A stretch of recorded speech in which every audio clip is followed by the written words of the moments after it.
Hello dear students.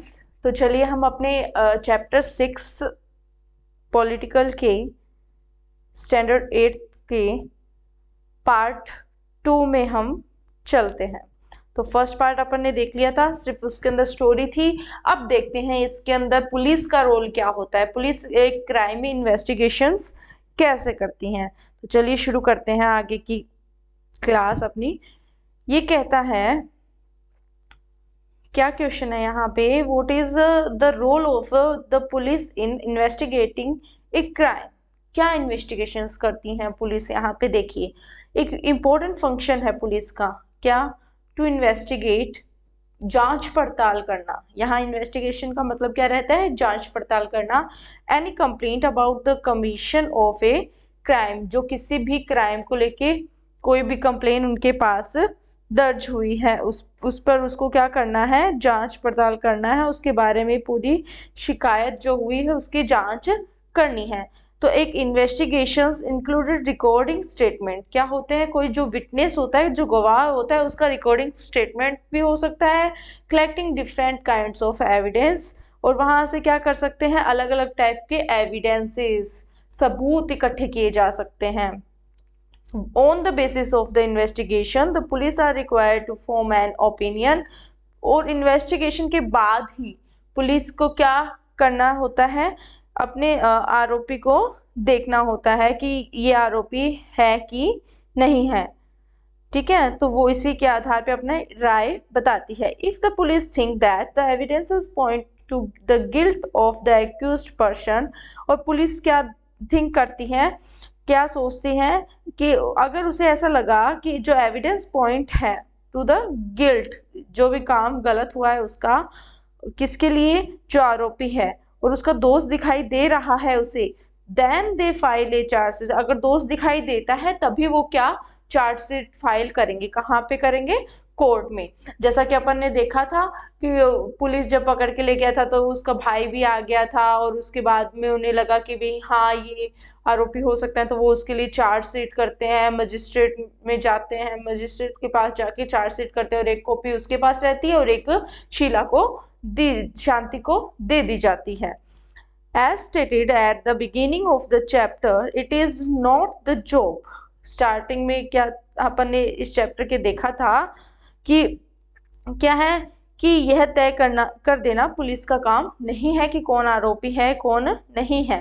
Decided whether a police is person is guilty और innocent, that is for the जज to decide. उसको decide कौन करेगा? जज उसको डिसाइड करेगा। नेक्स्ट देखिए, you read in unit second में आपने पढ़ा है द रूल ऑफ लॉ, कानून का नियम। विच उसका मतलब क्या होता है कि जो भी everyone is subject to the law of the land, जो कानून की भूमि है उसका क्या है? हर व्यक्ति देश के कानून के अधीन है। एवरीवन जो है वो क्या है? देश के कानून के अधीन है। दिस इंक्लूड्स द पुलिस, उसके अंदर और कौन आते हैं? पुलिस भी इसी के अंदर आते हैं। किसके अंदर? लॉ, कानून के अंदर। इसीलिए police investigation always have to be conducted in accordance with law. जो भी इन्वेस्टिगेशन होगी अकॉर्डिंग टू लॉ की होगी, कि कानून में लिखा हुआ किस तरीके से आपको एविडेंसेस क्या करने हैं, किसी की इन्वेस्टिगेशन करनी है। And with full respect for human rights, और पूरे मानवाधिकार जो है, मानव के जो अधिकार, ह्यूमन राइट्स जो हैं उनको ध्यान में रखते हुए करनी होगी, उनकी आदर करके करना होगा। ऐसा नहीं कि वो अपनी मनमानी करते चलेंगे। अगर कोई आरोपी को वो पकड़ते भी हैं और क्या पता वो आरोपी हो ही नहीं, क्योंकि ये तो डिसाइड कौन करेगा? जज डिसाइड करेगा, कानून डिसाइड करेगा कि वो आरोपी है कि नहीं है। तो तब तक जब तक उसका एटलीस्ट कभी नहीं कर सकता है ना उसको सजा देने का काम सिर्फ किसका होगा? लॉ का होगा। Supreme court has laid down guidelines that the police must follow at the time of arrest की। एक गाइडलाइन है सुप्रीम कोर्ट की कि जब पुलिस किसी बंदी को क्या करती है? अरेस्ट करती है, उस टाइम से डिटेंशन एंड इंटेरोगेशन, उसकी हिरासत करती है और पूछताछ के बारे में पुलिस के कुछ दिशा निर्देश होते हैं, वो क्या है, फिक्स्ड है। जो भी इंटेरोगेशंस पूछताछ करती है, जो उसे हिरासत में रखती है, डिटेंशन क्या होता है, हिरासत में रखना, और उसे अरेस्ट करने से लेके जब तक उसे हिरासत में रखते पूछताछ करती, तो उसके भी कोई फिक्स्ड गाइडलाइंस है सुप्रीम कोर्ट के द्वारा दी गई है। तो देखिए, the police are not allowed to torture or beat or shoot anyone during investigation. अगर जांच पड़ताल कर रहे हैं तो उसके दौरान ना तो किसी को टॉर्चर कर सकते, ना किसी को मार सकते, और ना ही किसी की क्या कर सकते, शूट कर सकते, उनको गोली चला सकते हैं। They can not inflict any form of punishment on a person even for petty offense। वो क्या करते हैं, किसी छोटे से छोटे अपराध के लिए भी पुलिस किसी को सजा नहीं दे सकती। अगर किसी ने छोटी सी भी कैनॉट इन्फ्लिक्ट सजा नहीं दे सकती, पनिशमेंट नहीं दे सकती हैं वो, चाहे वो उसकी पर्सन की गलती क्या हो, पैटी ऑफेंस ही क्यों ना हो, छोटी सी गलती ही क्यों ना हो। अब देखिए आर्टिकल 22 हमें क्या कहता है, constitution and criminal law guarantee to every arrested person the following fundamental rights. जो भी पर्सन अरेस्ट किया जाता है उसके कुछ फंडामेंटल राइट्स है, वो कौन बताता है हमें, आर्टिकल 22। और देखिए उसके अंदर क्या क्या बताया गया है, the right to be informed at the time of arrest of offense for which the person is being arrested। गिरफ्तारी के समय उसे यह जानने का अधिकार है बंदे को कि उसे क्यों गिरफ्तार किया गया है, उसे इन्फॉर्म करना है कि उसे क्यों गिरफ्तार किया गया है। ये उसका फर्स्ट पॉइंट हो गया। सेकंड क्या है, right to present before a magistrate within, और मजिस्ट्रेट के आगे कितने 24 घंटों के अंदर अंदर उसे पेश करना है, ताकि उसकी जांच मतलब उसे न्याय मिल सके। अगर किसी गलत इल्जाम के चक्कर में पुलिस ने उसे पकड़ा है तो उसे विद इन 24 आवर्स के अंदर मजिस्ट्रेट के सामने प्रेजेंट करना है। The right not to be ill treated और torture during arrest in custody. जब भी पुलिस की कस्टडी में कोई बंदा अरेस्ट किया जाता है तो उसे कस्टडी में लिया जाता है, तो उसे टॉर्चर नहीं कर सकते, बुरा व्यवहार, इल ट्रीटेड नहीं कर सकते उसके साथ। Confessions made in police custody cannot be used as evidence against the accused. और क्या करते हैं जो भी कोई उस बंदे के लिए बयान देने आता है उसके साथ उसके खिलाफ सबूत के तौर पर इस्तेमाल नहीं किया जा सकता उसको, ठीक है। जो भी कोई वहां बयान एक तरफा बयान देने आता है उसे सबूत के तौर पे वहां प्रेजेंट नहीं किया जा सकता, इस्तेमाल नहीं किया जा सकता। A boy under 15 years of age, चाहे वो वुमेन हो या बॉय हो, cannot be called to the police station. पूछताछ के लिए, क्वेश्चनिंग के लिए उसे पुलिस स्टेशन नहीं बुलाया जा सकता। देखिए क्या क्या आ गया, पहला तो बंदे को इन्फॉर्म करना है कि उसे अरेस्ट क्यों किया गया है। सेकंड, 24 घंटे के अंदर अंदर उसे ये बताना है, उसको मजिस्ट्रेट के सामने पेश करना है। उसके साथ बुरा व्यवहार नहीं कर सकती पुलिस, टॉर्चर नहीं कर सकती उसको, और उसके लिए कोई भी बंदा उसकी जो कस्टडी के लिए आया है सबूत देने, उसके हिसाब से, मतलब किसी ने कह दिया इसने इससे गलती है, उसके हिसाब से उसे अरेस्ट नहीं किया जा सकता, है ना। तो देखिए, और फिर नेक्स्ट क्या है कि एक बॉय हो या गर्ल हो, 15 ईयर से पहले छोटे जो बच्चे हैं उनको क्या है, पुलिस पूछताछ करने के लिए पुलिस स्टेशन नहीं ला सकती। चलिए नेक्स्ट देखते हैं। The Supreme Court of India has laid down specific requirement and procedure that the police and other agencies have to follow the arrest, detention, interrogation of any person। किसी person को arrest करना, उसे हिरासत में रखना, उसे उसे पूछताछ करना, ये सारे काम करने के लिए पुलिस के पास एक प्रोसीजर होता है और कुछ स्पेसिफिक रिक्वायरमेंट्स होती है कि वो कैसे उसका प्रोसीजर करेगी, उसको काम कैसे करेगी। ऐसे ही किसी को हिरासत में नहीं रख सकती, ठीक है। तो क्या क्या उसके अंदर रहेगा कि पुलिस कब उसको हिरासत में अपने रख सकती है, उससे पूछताछ कर सकती है। तो उसके लिए कुछ पॉइंट्स है जो कि किस नाम से जाने जाते हैं, DK बसु गाइडलाइंस के नाम से जाने जाते हैं। तो वो DK बसु जो गाइडलाइंस है, इसके अंदर देखिए क्या क्या बताया गया है कि कब एक पुलिस किसी बंदे को अपनी कस्टडी में ले सकती है, अपनी हिरासत में ले सकती है। तो the police official who carry out the arrest, जो बंदा उसे पकड़ने के लिए आता है, पूछताछ करने के लिए आता है, उसे clear wear clear accurate and visible identification and name tag, जो पुलिस की ड्रेस होती है वो एकदम क्लियर एक्यूरेट विजिबल होनी चाहिए, उसकी आइडेंटिफिकेशन होनी चाहिए उस पर, और उसका जो नेम टैग होता है वो उस पर होना चाहिए। डेजिग्नेशन, उसका पद उस पर लिखा होना चाहिए। डेजिग्नेशन क्या होता है, किसी जॉब में किसी बंदे का जो पद होता है वो क्या कहलाता है, डेजिग्नेशन कहलाता है। फिर नेक्स्ट देखिए, इसमें क्या बताया गया है, एक मेमो तैयार करना है अरेस्ट करने के बाद उसको, at the time of arrest, arrest करने के बाद उसके एक मेमो तैयार करना है, करते वक्त, अरेस्ट करते वक्त एक मेमो तैयार करना है, and should include the time, उसके अंदर टाइम रखना है, डालना है, डेट ऑफ अरेस्ट, किस डेट को उसको अरेस्ट किया गया था वो भी लिखना है। It should also be attested sorry attested by at least one witness, और एक विटनेस, एक गवाह भी अटेस्टेड होना चाहिए। हु कुड इंक्लूड, वो उसके फैमिली मेंबर भी हो सकता है, गवाह कौन हो सकता है, उसका फैमिली मेंबर भी हो सकता है जिसको अरेस्ट किया गया है। The arrest memo should be counter sign by the arrested person, और उसके ऊपर उस बंदे के भी साइन होंगे जिसको अरेस्ट किया गया है। तो ये कुछ नियम है, तो ध्यान रखिए, कभी पुलिस आए ना पकड़ने के लिए तो ध्यान रखिएगा कब उसके साथ जाना है, वरना कह देना पहले यूनिफॉर्म में आइए फिर पकड़ के ले जाइए, ठीक है। तो ये चीजें है ना इम्पोर्टेंट है, ध्यान रखिए। इसलिए इम्पोर्टेंट नहीं कि एग्जाम में आएगी, आपकी डेली लाइफ के लिए भी इम्पोर्टेंट है। तो जो एसएसटी सब्जेक्ट रहता है वो आपको आपकी डेली लाइफ से क्या करता है, रिलेट करवाता है।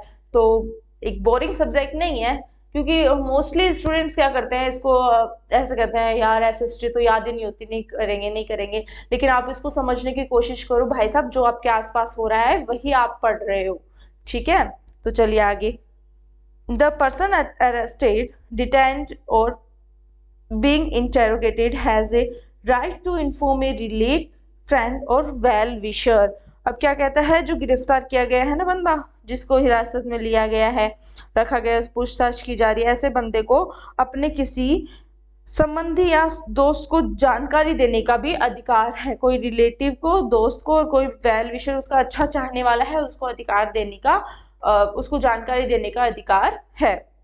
तो अगर पुलिस आपको कहेगी ना कि नहीं आपको कॉल नहीं करने देंगे, तो एक कॉल तो बनता है भाई, है ना, हम जानकारी देंगे कि हमें अरेस्ट कर लिया। वही नहीं, फ्रेंड और relative lives outside the district, अगर आपका कोई फ्रेंड और रिलेटिव्स आपके डिस्ट्रिक्ट से बाहर रहता है, the time place to arrest and venue of custody must be notified by police within 8 to 12 hours after arrest. तो पुलिस को क्या करना है, गिरफ्तारी के 8 से 12 घंटे के भीतर उसे गिरफ्तारी के समय, स्थान और हिरासत की जगह की जानकारी भेज दी जानी चाहिए। कि भाई बंदे का कोई भी रिलेटिव और जो फ्रेंड है वो अगर बाहर रह रहा है, तो पुलिस का ये रिस्पॉन्सिबिलिटी बनती है कि जब उसे अरेस्ट किया उसके 8 से 12 घंटे के अंदर अंदर उसके उस परिजन को नोटिफाइड किया जाए। तो देखिए अच्छा चैप्टर है, इंटरेस्टिंग है। आगे देखते हैं, कुछ क्वेश्चन आते हैं। ये कहता है कि वही शांति वॉज अरेस्टेड, जब शांति को अरेस्ट किया गया था तो ऐसा ही राव ऑल्सो कैप्ट, उसके भाई को भी, सुशील को भी गिरफ्तार कर लिया था। तो वॉज इट लीगल, क्या ये लीगल था, उन्होंने उसको अरेस्ट किया। Does it violate the D K Basu guidelines, क्या ये डीके वासु के गाइडलाइन का वायलेशन कर रहा है, तो हाँ क्या है, यस। इलीगल भी, लीगल नहीं था, इलीगल था। क्या था, इलीगल, क्योंकि डीके बासु गाइडलाइन में हमने पढ़ा है कि ऐसा कुछ नहीं था कि जो सुशील आया था तो उसे अरेस्ट करने का इनका कोई अधिकार नहीं था। Did SI Rao do enough to question witness and compile evidence before arresting Shanti and filing a case against her? क्या जो राव थे उन्होंने शांति को गिरफ्तार करने और उसके खिलाफ मुकदमा दायर करने से पहले गवाहों से पर्याप्त सवाल पूछे और फिर उस पे केस फाइल किया था? उन्होंने पूछे थे क्या पर्याप्त सवाल? नहीं। तो ये गलती किसकी? उसकी, है ना, किसकी? राव की, SI राव की। In keeping with the duties of the police as stated above, what else do you think SI Rao could have done as part of his investigation? और तो अगर ऐसा नहीं है तो बताइए क्या करना चाहिए था उन्हें ना समझदारी से काम लेना चाहिए था, है ना। पहले उनसे पूछना चाहिए था कि भाई आपकी आज तक इसने कोई चोरी नहीं की है तो ये अब क्यों करेगी, है ना। तो उन्होंने ऐसा कोई क्वेश्चन नहीं पूछा, बस उनके कहने पे उनको पकड़ के ले गया था। वो बेचारी कहती रह गई थी कि सर मैंने ऐसा नहीं किया है। Now let us take a slightly different scenario. एक थोड़ा अलग और देखते हैं। मान लीजिए कि शांति और उसका भाई क्या करते हैं, सुशील जो है थाने में जाकर यह शिकायत करते हैं कि सिंधे के 20 वर्षीय बेटे ने उनकी बचत के 15,000 रुपए चुरा लिए हैं। सिंधे के 20 वर्ष के बेटे ने उनके 15,000 रुपए चुरा लिए। They had been saving up, और जो उनकी क्या थी, सेविंग थी। Do you think that the officer in charge of the police station will promptly lodge an FIR? तो थाने का जो अधिकारी है, प्रभारी है अधिकारी, फौरन उनकी FIR दर्ज कर लेगा। आपको लगता है ऐसा? तो ऐसा नहीं है, क्योंकि वो क्या करेगा, गरीब लोग हैं, इनके पैसे वो क्यों चुराएगा, वो तो खुद ही को बहुत अमीर है ना। List a few factors that in your opinion may influence the decision of the police to register or not register an FIR। तो अब आप बताइए कि क्या राय को FIR लिखने या न लिखने के लिए पुलिस के फैसले को प्रभावित करते हैं। तो बताइएगा अपना ओपिनियन। ये देखो FIR रिपोर्ट ऐसी होती है, इसके अंदर पूरा फिल करना होता है, नाम वगैरह जो भी इल्ज़ाम लगाने हैं वो सारे लिखने होते हैं। तो देखिए, first information report, what the mean of FIR? First information report, प्रथम सूचना report. It is with the registration of an FIR that the police can begin investigation into a crime। FIR करवाने के बाद ही पुलिस किसी crime की investigation शुरू करती है। उसके आगे देखिए फिर क्या होता है। The law states that it is compulsory for an officer in charge of a police station to register FIR whenever a police gives information about cognizable offense। जो जानकारी होती है ना किसी भी अपराध की, उसके बारे में अगर कोई बंदा उनको लिए इंफॉर्मेशन देता है तो पहले उन्हें क्या रजिस्टर करनी होती है, जो भी ऑफिसर होता है, चार्ज होता है पुलिस स्टेशन का, उसको FIR दर्ज करनी पड़ती है। कॉग्नाइजेबल होता है जो संज्ञेय, ऐसे बोलते हैं, जो जिस अपराध का हमें पता हो। This information can be given to the police either orally or in return. और ये इंफॉर्मेशन किसको, पुलिस को ओरली भी दे सकता है अगला बंदा, और किस में दे सकता है, रिटर्न में भी दे सकता है। The FIR usually mention the date, time and place of the offence. और FIR क्या है, यूजुअली कैसे, उसमें क्या क्या मेंशन किया जाता है, डेट, टाइम, प्लेस, ठीक है। जो जहाँ भी ये घटना वगैरह जो भी हुई है ना, जब भी FIR की जो ये लिखवा रहा है और उसकी वारदात जो हुई है उसका ये डेट, टाइम और प्लेस उसको मेंशन करना पड़ता है। Details the basic facts that offence including a description of the event. और उसमें क्या बताना होता है, उसमें वारदात के मूल तथ्य और घटनाओं का विवरण भी देना पड़ता है, डिस्क्रिप्शन भी बताना पड़ता है उसका। If you known the identity of the accused person and witness is also mention. अगर आपको उस एक्यूज्ड जो आरोपी पर्सन है उसकी आइडेंटिटी पता है और विटनेस को भी मेंशन करना है तो वो भी आप कर सकते हो अगर आप उसके बारे में जानते हो तो। The FIR also states the name, address of complainant, जो कंप्लेन कर रहा है उस बंदे का नेम और उसका एड्रेस भी उसके अंदर स्टेट करता है। There is a prescribed form in which the police registers an FIR and it is signed by the complainant. और यही क्या होता है, FIR में शिकायत दर्ज कराने के नाम और पते को तो लिख लेता है, लेकिन उसके बाद में क्या करता है कि पुलिस के पास एक खास फॉर्म होता है जिसपे इसके साइन लिए जाते हैं, किसके, कंप्लेनेंट के, जो कंप्लेन करता है ना उसके।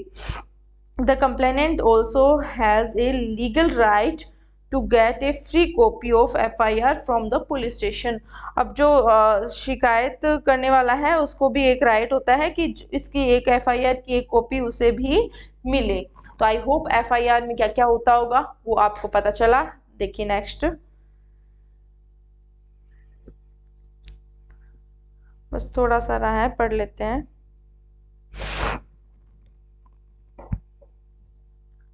सरकारी, अब देखो जो पब्लिक प्रोसिक्यूटर है, जो सरकारी वकील है, उसका रोल क्या होता है। बच्चा पूछ रहा था पब्लिक प्रोसिक्यूटर क्या होता है, तो मैंने ये स्टार्टिंग में भी बताया था, वकील होता है। ठीक है, सरकारी वकील होता है ये। एडवोकेट हम कह सकते हैं, क्या होता है, एडवोकेट।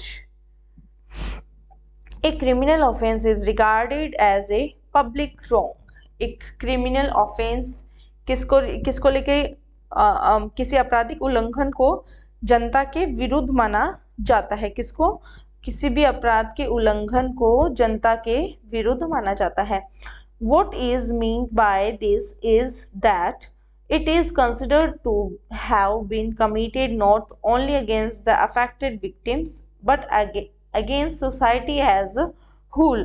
अब इसमें क्या होता है कि इसका मतलब क्या है कि क्रिमिनल जो आपराधिक जो उल्लंघन है वो क्या है, जनता के विरुद्ध माना जाता है। इसका मतलब ये हुआ कि वह क्या करता है, अपराध केवल पीड़ित व्यक्ति को ही नुकसान नहीं पहुंचाता है।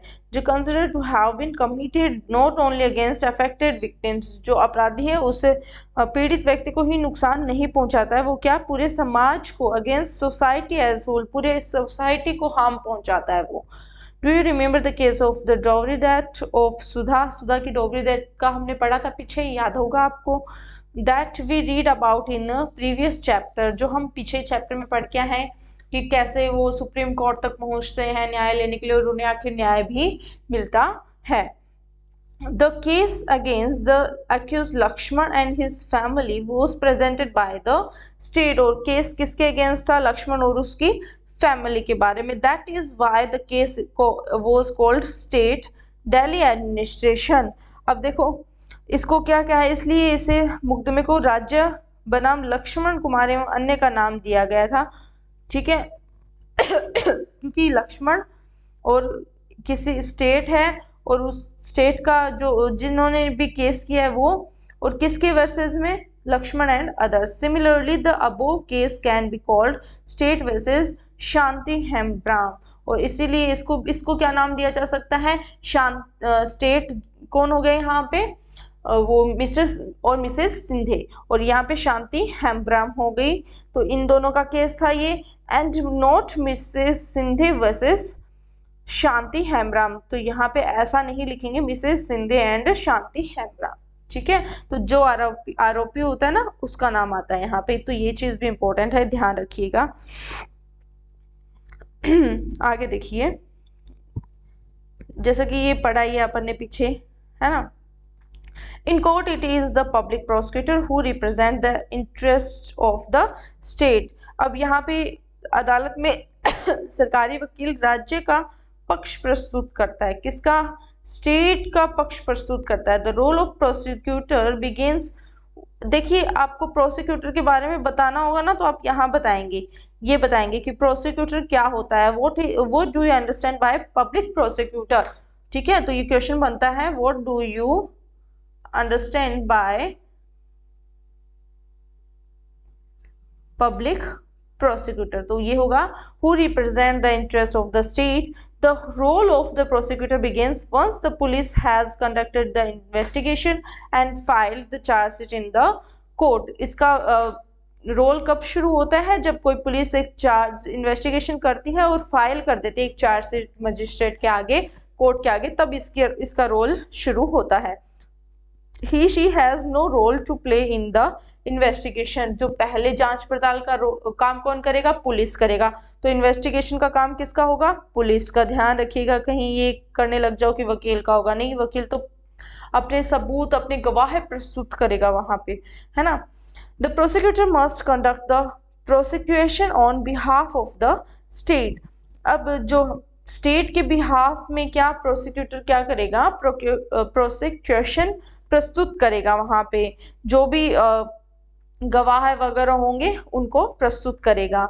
As an officer of the court it is his her duty to act impartially. और एक ऑफिसर जो होता है कोर्ट का, उसकी जो अधिकारी होता है उसकी जिम्मेदारी क्या होती है कि वह निष्पक्ष रूप से अपना काम करे, कोई भी तरीके की पार्शियलिटी ना करे, पार्शियलिटी क्या होता है, भेदभाव ना करें, and present the full and material facts, और जो भी प्रेजेंट करे वो पूरा हो और तथ्य हो, सही फैक्ट्स हो उसके अंदर, witness and evidence before the court to enable the court to decide the case. कब प्रस्तुत करें, कोर्ट में केस के बारे में फैसला लेने से पहले ये चीजें प्रस्तुत करे। किसकी जिम्मेदारी होती है ये, as an officer of the court, तो ये कौन होता है, देखिए आगे, what is the role of जज। देखिए सबका रोल आ गया है, तो इस चैप्टर में जो इम्पोर्टेंट रहेगा ना, तो ये लाइनें ही देख लेना सबसे पहले तो आप, है ना, ये क्वेश्चन एज इट इज आपके पास बने हुए हैं।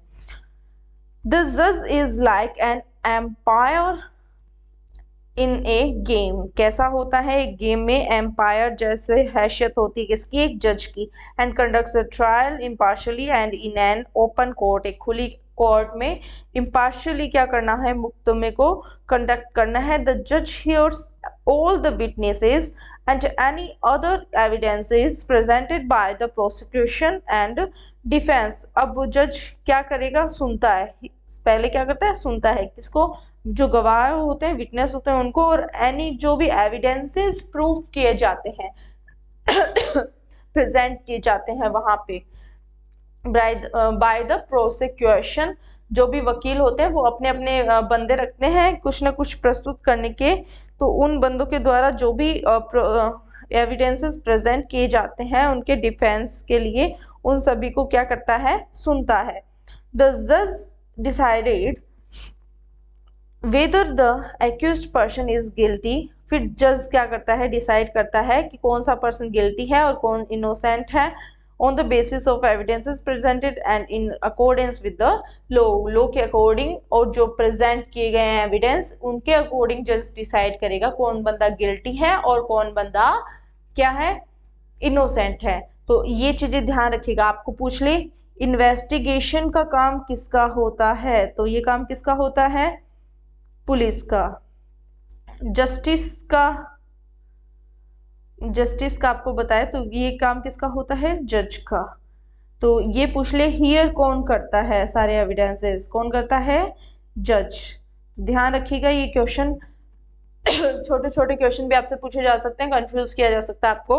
अब हम समझते हैं आगे, if the accused is convicted, अगर एक्यूज जो आरोपी पर्सन है कन्विक्ट कर लेता है कि हाँ मैंने किया है, देन द जज प्रोनाउंस द सेंटेंस, उसके बाद में वो क्या सजा सुनाते हैं, ये या कन्विक्टेड दोषी पाया जाता है, कन्विक्टेड मतलब जो आरोपी है वो दोषी पाया जाता है, तो फिर वो सजा सुनाते हैं। He may send the person to jail और इम्पोज ए फाइन और बोथ, अब वो उसे जेल भी भेज सकता है और उस पर फाइन भी लगा सकता है, या फिर वो उसको जेल भेज के फाइन दोनों कर सकता है, depending on what the law prescribes. और ये भी किस पे डिपेंड करता है कि लॉ में क्या लिखा हुआ है कि उसको जेल में जाना चाहिए या फिर उसको इम्पोज कोई फाइन उस पर लगाना चाहिए। फेयर ट्रायल देखते हैं, इसका मतलब होता है हिंदी में इम्पार्शली, निष्पक्ष सुनवाई, ठीक है, इसे कह सकते हैं इम्पार्शली हियरिंग, भी हम इसको एक तरीके से बोल सकते हैं fair trial. Let us for a moment imagine that imagine what might have happened if the judge decided to try Shanti's case very differently। क्या होगा अगर न्यायाधीश महोदय शांति का जो मुकदमा है किसी और तरह संचालित करते, तो क्या हो सकता था उसके साथ। What if the court did not give a copy of the charge sheet and, अगर उसको चार्ज शीट की कॉपी वगैरह नहीं दी जाती, स्टेटमेंट ऑफ विटनेस टू शांति को स्टेटमेंट्स गवाहों के बयानों की नकल न दी होती तो क्या होता। देखिए सारे क्वेश्चन के आंसर मिलेंगे अपन को। What if he held the trial in a secret location where neither Shanti nor Sushil were present। अगर ऐसी जगह पे ये मुकदमा, ये ट्रायल चलता जहां ना तो शांति होती ना ही सुशील होता, तो क्या होता। What if he did not give Shanti's lawyer, Advocate Roy, enough time to question the witness of the prosecution such as Mrs. Sindhe, and instead had already decided that Shanti was guilty। अब देखो क्या बोला गया है यहाँ पे कि अगर न्यायाधीश किसी ऐसी जगह पर मुकदमा चलाते अच्छा ये तो हो गया जहां दोनों प्रेजेंट नहीं होते। तो आगे क्या कहा है इसने कि अगर न्यायाधीश ने शांति को अधिवक्ता रॉय को अभियोजन के लिए प्रस्तुत, मतलब किसके लिए, प्रोसिक्यूशन के पूछताछ के लिए, क्वेश्चनिंग के लिए प्रस्तुत किए गए श्रीमती सिंधे और आदि जो भी गवाह थे उनको प्रस्तुत करने के लिए पर्याप्त टाइम न दिया होता तो क्या होता, दैट जो क्या कर रहे थे, शांति वॉज गिल्टी, ये डिसाइड कर रहे थे। ठीक है, जिसने पहले ही ये मान लिया था कि शांति क्या है, गिल्टी है, और उन्हें प्रस्तुत करने के लिए टाइम नहीं देते तो क्या होता। If this had happen then it would be a case of unfair trial. अगर ऐसा होता तो वो केस क्या कहलाता, अनफेयर ट्रायल। तो आई होप आपको समझ में आया होगा कि अगर अगर ये ट्रायल जो है वो ऐसी जगह पे स्टेबलाइज किया जाता, हेल्ड किया जाता जहाँ पे शांति और सुशील दोनों ही नहीं पहुंच पाते, या फिर शांति का लॉयर नहीं पहुंच पाता, ये भी सब आप लिख सकते हो, या फिर उनको बोलने का मौका नहीं दिया जाता।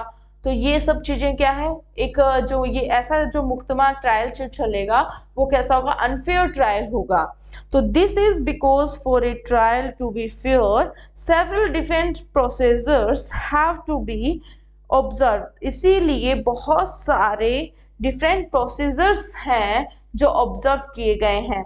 आर्टिकल 20 देखिए, article 21 of the constitution that guarantees that right to life states that person's life liberty can be taken away only by following a reasonable and just legal procedure। देखिए आर्टिकल 21 में क्या बताया गया है कि जीवन के जो अधिकार है उनको दिए गए हैं, सभी पर्सन्स को दिए गए हैं उनकी जिंदगी के अधिकार और दायित्व जो भी हैं।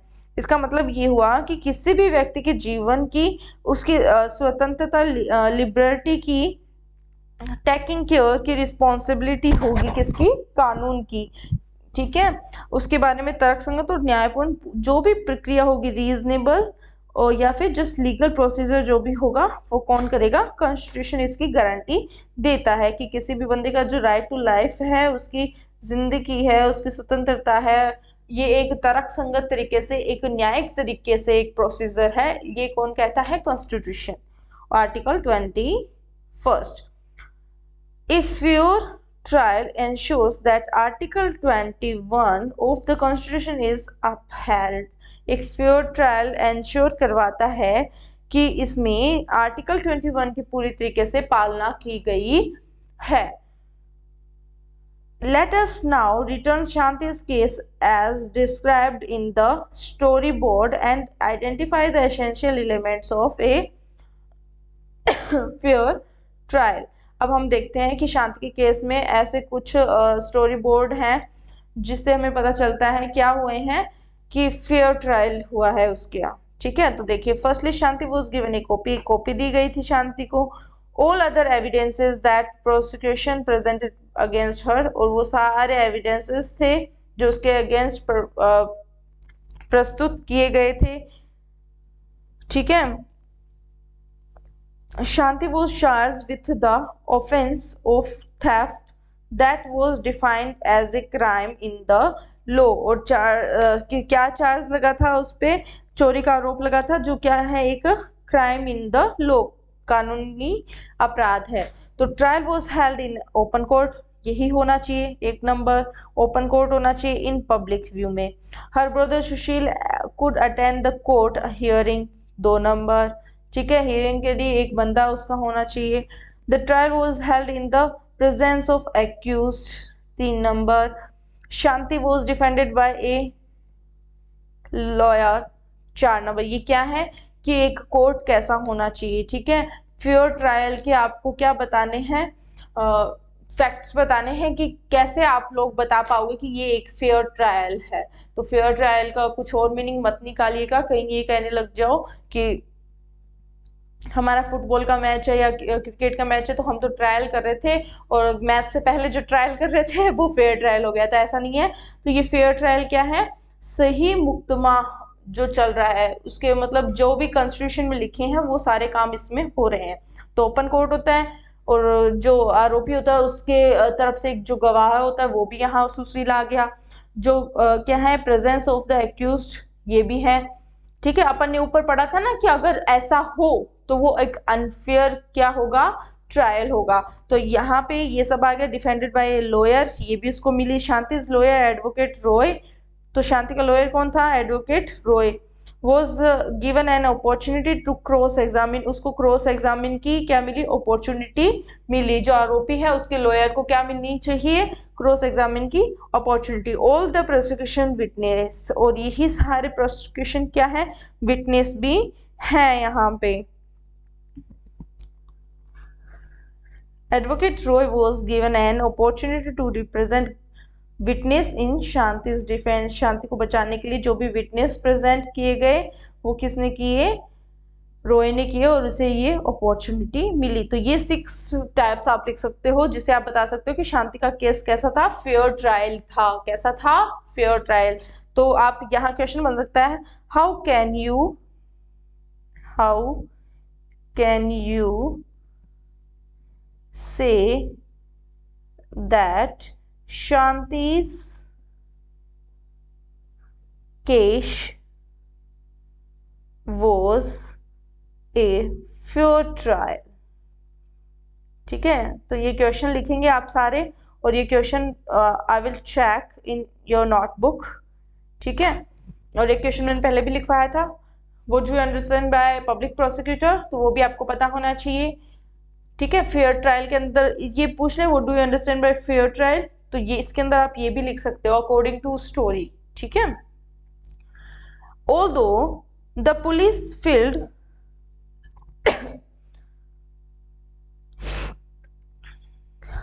देखिए, although the police filed a case of theft against Shanti, the judge assumed her to be innocent। और उसे जज ने, इसने क्या, पुलिस ने तो फाइल करा केस शांति के अगेंस्ट में, लेकिन जज ने उसको कैसा माना, innocent माना। It was the responsibilities of the prosecutions to provide beyond reasonable doubt that Shanti was guilty। अब ये क्या है, जो प्रोसिक्यूशंस हैं, जो अभियोजन हैं, जो प्लानिंग जो थी वो क्या करे, निर्णायक रूप से ये सिद्ध करना था कि शांति ही क्या है, दोषी है। इसका मतलब इसका क्या, ये क्या चाहता था कि इसे ये प्रूफ करना था कि शांति क्या है, गिल्टी है। In this case the prosecution failed और टू डू सो, जो पब्लिक प्रोसिक्यूटर था जो स्टेट और सेंट्रल लेवल पे होता है उसका, वो क्या चाहता था कि इसको फेल करना है, इसको क्या कहना है कि शांति गिल्टी है, शांति दोषी है। ये कौन कह रहा था, prosecutor. It is significant that the judge decided that matter only on basis of the evidence before the court। Court के पहले जो उसको न्यायाधीश के सामने जो पेश किए गए हैं उन्हीं के आधार पे, उन प्रूफ्स के आधार पे ये मुकदमे की सुनवाई होनी चाहिए, और वैसे ही हुई। द जज did not jump to the conclusion, और जज क्या है, सीधा कंक्लूजन पे जंप नहीं कर सकता, नहीं पहुंच सकता, that Shanti was the thief, कि शांति एक चोर है, just because she was a poor maid servant, क्योंकि वो एक नौकरानी है, गरीब नौकरानी है। इंस्टेड द जज remain impartial and since the evidence showed that some young man and not Shanti was the thief, और जज ने क्या कहा, इसके बावजूद जज ने क्या किया, इम्पार्शियली भेदभाव नहीं किया उनके साथ, और जो भी एविडेंस शो किए गए कि जो कुछ यंग मैन थे वो चोर थे, ना कि शांति चोर थी। ही सेट शांति फ्री, इसलिए उन्होंने शांति को छोड़ दिया। In Shanti's case justice was finally done to her because she was given a fair trial. तो क्वेश्चन ये भी बन सकता है कि शांति को फेयर ट्रायल मिला या अनफेयर ट्रायल मिला। तो आई होप आपको यह चैप्टर समझ में आया होगा। इसके आगे इसके कंक्लूजन में देख लेते हैं थोड़ा सा क्या बताया गया है। The Constitution and the law both state that all of person that we have discussed in this chapter should carry out their roles in a proper manner. कोई भी इंसान भी अगर है तो उसका भी क्या है, अपना एक रोल है। जैसे कि हमने इसमें देखा पुलिस का रोल क्या है, इन्वेस्टिगेशन करना। पब्लिक प्रोसिक्यूटर का रोल क्या है, अब ये आप लोगों के ना दिक्कत पैदा करेगा। ये एक एडवोकेट होता है जो स्टेट की तरफ से लड़ता है, ठीक है। और फिर आता है फेयर ट्रायल, जज आता है, ठीक है। जज का क्या काम होता है, हियरिंग सुनना और फिर क्या करना, रिजल्ट निकालना। और फेयर ट्रायल क्या होता है कि क्या न्याय मिला है जो एक्यूज्ड है या फिर जो भी आरोपी बनाया गया उसे न्याय मिला है, फेयर ट्रायल। तो ये चीजें हमने इसमें पढ़ी हैं।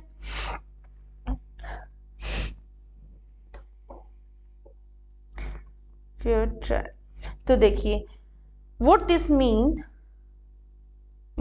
is that they all need to work to ensure that every citizen, irrespective of their class, caste, gender, religious and ideology backgrounds, gets a fair trial when accused।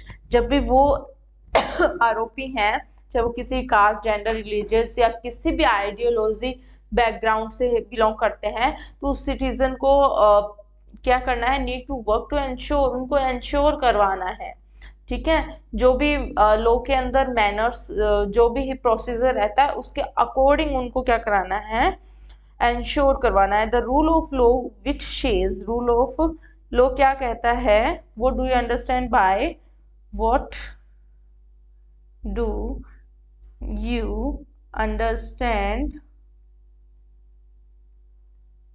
Bye rule of law, ठीक है। Question बनाना है ये भी आपको, और ये भी आपको नोटबुक में करना है। Which says that everyone is equal before the law would not make much sense if every citizens were not granted a fair trial by the constitution। ये कहता है कि सारे बंदे जो हैं दुनिया में, जो भी जी रहे हैं, सबको क्या है, एवरीवन इज इक्वल, सारे इक्वल है। अपने इंडिया की स्पेशली बात करें तो इंडिया का जो कॉन्स्टिट्यूशन वो कहता है, रूल ऑफ लॉ कहता है कि सारे लोग क्या है, इक्वल हैं, किससे, कानून से पहले, ठीक है। फिर क्या कहते हैं आगे कि नागरिक चाहे वह किसी का भी हो, सबको सुनवाई का अधिकार है। और कानून का शासन कहता है, रूल ऑफ लॉ कहता है, कानून का शासन कहता है कि सारे इसके सामने हर कोई बराबर है। Law would not make much sense, इस प्रत्येक नागरिक जो है उसको संविधान के माध्यम से निष्पक्ष सुनवाई का अधिकार न दिया जाए तो इस सिद्धांत का कोई खास मतलब नहीं निकलता है। अगर उसे क्या फेयर ट्रायल ना मिले तो इसका कोई मतलब नहीं निकलता है। चलिए ये चैप्टर हमारा यहाँ पूरा हो जाता है। इसमें क्या दिया हुआ है कि processes written in bold on 74 number page पे जो बोल्ड लिखी गई ना, right in your own words what you understand of the following processes based on the above description। देखो ओपन कोर्ट क्या होती है कि जिसके अंदर सब लोग उसमें शामिल हो सकते हैं। बेसिस ऑफ एविडेंस, एविडेंस के बेसिस, ठीक है, सबूतों के आधार पर उसको लाया गया है, ये सारी चीजें उसके अंदर होनी चाहिए। क्रॉस एग्जामिन्स की प्रोसेस भी होनी चाहिए। इनको डिस्कस करना है। What might have happened in Shanti's case if the following procedures had not been observed. अब देखो ये ना हो तो क्या होता है, if she were not defended by a lawyer, तो क्या वो जीत पाती, उसका उसकी तरफ से क्रॉस एग्जामिन कौन करता, तो फिर ये डेफिनेटली क्या एक्यूज्ड प्रूफ कर दी जाती। If the court had not assumed her to be innocent, अगर वो उसे इनोसेंट प्रूफ नहीं कर पाते तो क्या होता, तो वो कैसा होता, एक अनफेयर ट्रायल होता, ठीक है। आई होप आपको चैप्टर बड़े अच्छे से समझ में आया होगा। तो गाइस स्टूडेंट्स, अच्छे से एसएसटी एक हार्ड सब्जेक्ट नहीं है, इसको हार्ड कह के आप लोगों ने इसको हार्ड बना दिया है। तो ये चैप्टर अपना यहाँ फिनिश होता है। और देखिए वीडियो, समझिए, और मोस्टली जो आर्टिकल्स हैं उनका ध्यान रखिए कि किस आर्टिकल में क्या कहते हैं, रोल ऑफ लॉ क्या है, क्या समझते हो आप इससे, ये सारे क्वेश्चंस आपके बनेंगे। और नॉर्मली इन्हीं में से आपसे क्वेश्चन पूछे जाते हैं और आप इन्हीं में से अटक जाते हो। बड़ा इजी चैप्टर रहा,